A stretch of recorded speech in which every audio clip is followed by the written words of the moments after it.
Hello, welcome back to Spiritual Springboard. Today we are on to chapter 7. We're getting along pretty well in the book. This chapter is the basic meaning of life.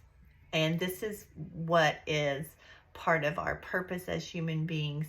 And this is really what we're here in life school to learn.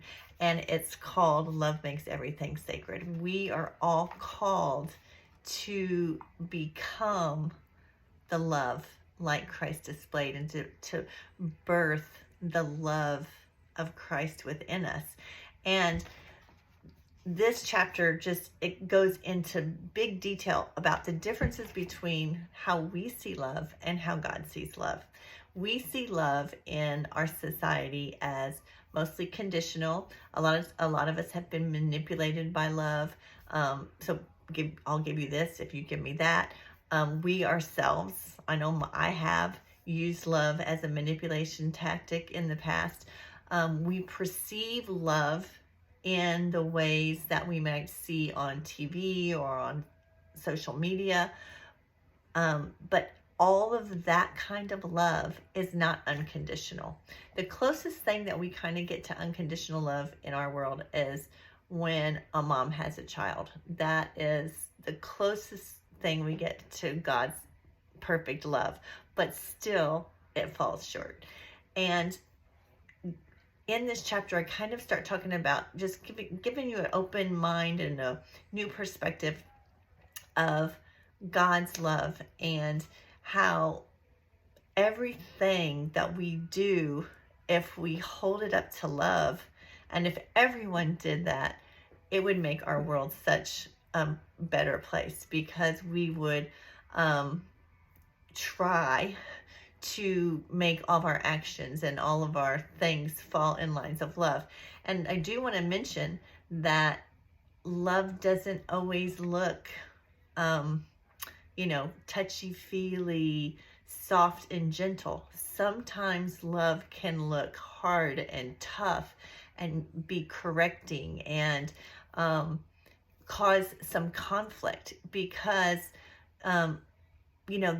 as we're going through this school of life, and if we're trying to grow more love within us, we have to be open to the fact that we're not perfect, which we all know, but we're moving in the direction to get out all those impurities. And that's what real love looks like. It's like, help us get it out. And whether or not someone close to you points stuff out, maybe in your personality or in your actions that they see that might need correction, that's hard to take.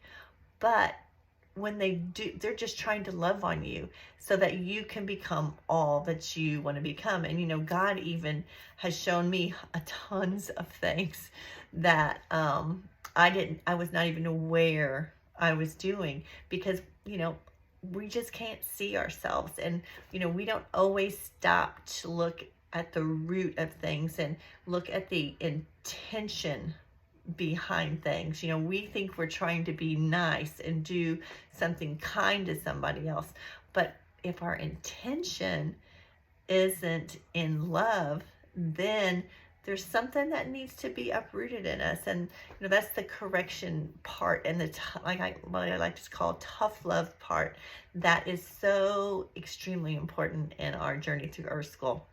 But basically this chapter just talks about two simple commands that really supersede everything written in the Bible, all of God's commands. And they're the two of the most important things. Love God with your whole heart, your whole mind, your whole body, and your whole spirit, and love your neighbor as yourself. If we would all do that, man, wouldn't this place be a miraculous, probably like a Garden of Eden kind of thing. But here's what people don't understand. It's easy to say, I love God with my whole mind, my whole body, my whole spirit, my whole soul. But to actually do that is another thing, because it takes putting him as a priority in your life. and not having any other idols before him. And when we talk about idols, we're just talking about jobs, we're talking about money, we're talking about maybe religions, we're talking about children. Oh man, I made idols of my children, and they always came before. They were the first priority. So it could be, idols can be in our relationships. So there's all kinds of things that we can make an idol out of. And, you know, God recognizes that's part of being human.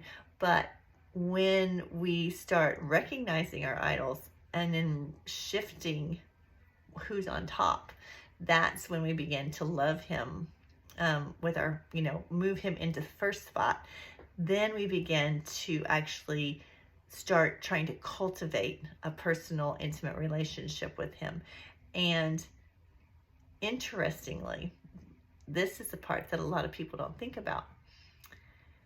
If we are made in the image and likeness of God, and he is within us, wouldn't it make sense that if we're to love God with our whole heart, mind, body, and soul, that we also are to love ourselves with our whole mind, heart, body, and soul?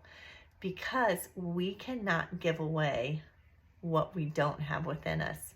So if we want to be an unconditionally loving person, it has to start with us. And we have to begin to work on that relationship with God so that he can grow that intimate love for ourselves within us and put that negative, lying darkness that wants to tear us down and be the judgment over others and tell us we're not good enough. That has to be taken care of. And when we take that down and put all our focus on cultivating that relationship and growing love within us and the love for ourselves, then we are actually loving God. And then we can do number 2 command, which is love your neighbor as yourself. You know, it's easy to love someone we really like or love someone that's pleasant, but it's tough when we have to love someone that pushes our buttons or that's in our face a lot or that maybe doesn't look like us or act like us. That makes it a lot tougher to love them. But here's another thing to consider. If you're made in the image and likeness of Christ, so are they. So even though their actions might not be loving, or we might judge them in some way, we have to understand that on the human plane, whatever actions are put out is a reflection of the hurt that is within someone. So what I heard on a quote, which I loved, was this: your reaction to me is a reflection of you. My reaction to you is an awareness of me. That's pretty deep. So if you can move into that where you see people acting maybe that aren't acting in love, if you can open your eyes into spiritual eyes and see that they too are made in the image and likeness of God, but there is something that's hurting them on the inside, and that's why they're acting out. And then what is your response to them? Because that's a reflection of you and how much love you have in your soul, or how much correction maybe that you still need to make. And so this chapter just goes a little bit deeper into that unconditional love. You're right where you are. God loves you no matter what your actions are, no matter what you've done in the past. That stuff does not matter to him. It doesn't matter to him what your beliefs are. You know, we've been told that you have to be in this box and God's in this box, but that is all just BS, because, you know, God is all about unconditional love, and he wants us to grow that unconditional love within us as well. So this is what chapter 7 is about. I encourage you to read it and to just start pressing in with God and see where he takes you for correction, maybe how he is able to open your eyes to a spiritual kind of love so that you make choices for your highest good, because all your choices are going to have ripple effects on the people around you. So it's a deep chapter, but one that we are all called to walk in, and we are all pretty much, this is the main purpose of our life. We all have secondary purposes, but becoming a loving, walking representation of Christ is our purpose. And I like to call it resurrecting Christ within you, because that's where the oneness is. And that's where we become one with God and one with our true divine nature. So read it, and shoot me a question or two if you have any questions, and I hope you get some encouragement from it, because y'all are loved already, just how you are. Have a good night. Bye.